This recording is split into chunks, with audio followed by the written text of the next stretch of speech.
नमस्कार, मैं एसके राजीव और आप देख रहे हैं न्यूज़ 22 स्कोप। दरअसल में हमें हमारी जिम्मेदारियों का एहसास है, लिहाजा हम ऐसी खबरों को लेकर आपके समक्ष आते हैं जिस खबरों से सीधे तौर पर देश जुड़ा होता है। और आज से 1 महीने पहले एक खबर न्यूज़ 22 स्कोप ने आपको दिखाया था, जिस खबर में NAIR जो गुजरात की एक रेलवे की एजेंसी है, उसके द्वारा 2 परीक्षा, एक ACM की परीक्षा यानी कि असिस्टेंट कमर्शियल मैनेजर की परीक्षा और दूसरी परीक्षा असिस्टेंट इलेक्ट्रिकल इंजीनियर यानी कि AE की परीक्षा ली गई थी, जिसका परिणाम 27 अगस्त को प्रकाशित होना था। लेकिन हमारे इस खबर दिखाने के बाद उस परीक्षा परिणाम को न सिर्फ रोक दिया गया, बल्कि आज से 2 दिन पहले विधिवत रेलवे ने उस परीक्षा को रद्द कर दिया है। क्योंकि हम अपनी जिम्मेदारी को समझते हैं, लिहाजा भ्रष्टाचार की इस लड़ाई को हम चुनौती के रूप में लेकर उसे आखिरी अंजाम तक पहुंचाते हैं। लेकिन दरअसल में NAIR है क्या और ये परीक्षा क्यों ली गई थी, इस परीक्षा का क्या मतलब है, ये तमाम जानकारियाँ रंजीत जी के द्वारा हम तक पहुंचाई गई थी।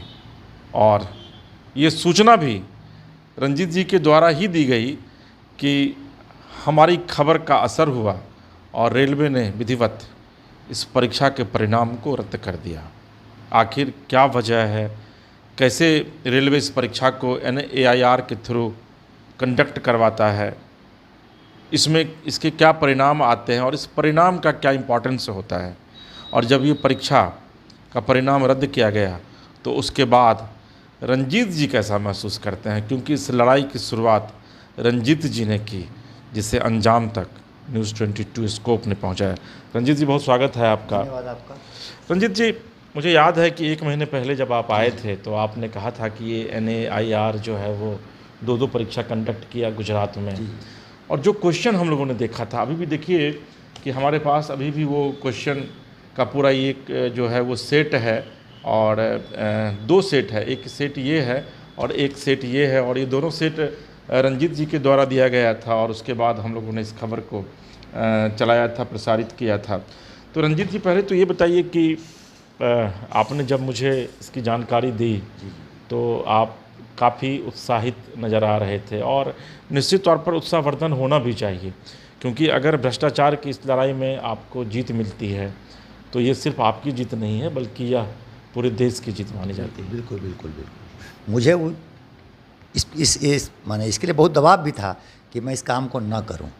जो अभ्यर्थी परीक्षा में शामिल थे, जो सफल हुए थे, लेकिन मुझे उनकी चिंता नहीं थी, मुझे उन अभ्यर्थियों की चिंता थी जो साल भर तैयारी किए थे और परीक्षा में ऐसी धांधली जो अनोखा था, अजूबा था कि अभी तक तो प्रश्न पत्र आउट होते थे, उत्तर ही आउट किया गया। और ज़्यादा दुखद था कि इस लोगों के संज्ञान में आया और इस पद्धति पर रोक लगे। अब नायर जैसी बहुप्रतिष्ठित संस्थान जो रेलवे की 1956 की संस्थान है और अधिकारियों को ट्रेनिंग देती है, और वहाँ ऐसा घपला हो तो आने वाला रेल कैसा होगा, इसलिए इस खेल को रोकना जरूरी था। और मेरे आवेदन पर रेलवे बोर्ड ने संज्ञान लिया और परीक्षा को रद्द कर न्याय किया है, न्याय अभ्यर्थियों के साथ न्याय किया है। इसके लिए हम 22 स्कोप चैनल को धन्यवाद और आभार व्यक्त करते हैं कि बिना मीडिया के प्रयास के रद्द नहीं होता। कुछ और लोगों ने भी सहयोग किया है, लेकिन सबसे पहले इस खबर को ब्रेक आपने ही किया था और इस कारण से मैं चैनल को धन्यवाद देता हूं। रंजीत जी, एक बड़ा सवाल है कि ये जो पूरा मामला है, ये पूरा मामला आप तक कैसे पहुंचा और फिर कितना वक्त लगा आपको पूरा ये, चूँकि ये इतना मोटा क्वेश्चन जो है उसको निकालना इतना आसान नहीं है। सबसे मुश्किल था प्रश्न पत्र लेना। भले आज देश आज़ादी का अमृत काल मना रहा हो, लेकिन आज भी रेलवे के कर्मचारी गुलाम है। सबके मन में था कि कोई कुछ करे, लेकिन खुद कोई कुछ करने को तैयार नहीं था और बहुत मुश्किल से मैंने ये दोनों प्रश्न पत्र प्राप्त किया था। इसमें 3 दिन हमको सिर्फ प्राप्त करने में लग गया, जानकारी मिलने के बाद कि धांधली हुई है, लेकिन प्रश्न पत्र मिलने में 3 दिन समय लगा। और तब उसके बाद मैं लगातार लगा रहा, चूँकि ऐसा मामला था, मैं एक दिन भी चैन से बैठा नहीं। मेरी प्रयास थी कि बात रेल मंत्री तक पहुँचे, प्रधानमंत्री तक पहुँचे। खैर, रेलवे बोर्ड ने इस पर संज्ञान लिया है और इस सरकार से हम मांग करते हैं कि पूरे मामले की जांच की जाए। आखिर कौन लोग शामिल थे और उन पर भी न्यायोचित कार्रवाई होनी चाहिए, जिससे आगे पारदर्शिता बनी रहे। रंजीत जी, देश के प्रधानमंत्री मोदी जी से आप कितने प्रेरित हैं? क्योंकि वो अक्सर भ्रष्टाचार की बात, लड़ाई लड़ने की बात मोदी जी का भी संकल्प है कि भ्रष्टाचार मुक्त भारत बनाएंगे, और एक राष्ट्रवादी नागरिक होने के नाते मैं भी अपना एक गिलहरी सा प्रयास कर रहा हूँ कि उनके संकल्प में मैं भी सहायक बन सकूँ। यही मेरी कामना है।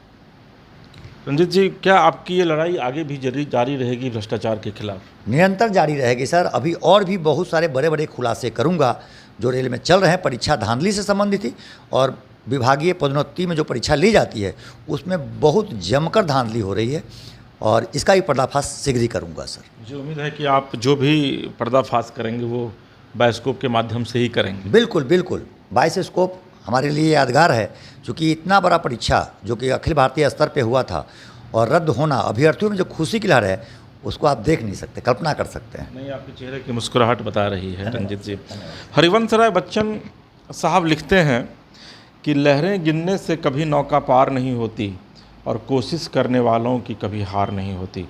तो निश्चित तौर पर रंजीत जी के सार्थक प्रयास और न्यूज़ 22 स्कोप की कोशिश की वजह से NAIR, जो रेलवे की एक प्रतिष्ठित संस्था है जिसके द्वारा परीक्षा ली जाती है, अगर वो परीक्षा को रद्द कर देता है तो निश्चित तौर पर यह एक बड़ा ही ऐतिहासिक कदम माना जाएगा। और हम भी, मेरी भी यह पूरी कोशिश रहेगी, हमारे पूरे संस्थान की यह कोशिश रहेगी कि भ्रष्टाचार की इस लड़ाई में पूरे राष्ट्रीय स्तर पर जहां भी आवश्यकता महसूस हो, न्यूज़ 22 स्कोप पूरी मुस्तैदी के साथ खड़ा रहेगा।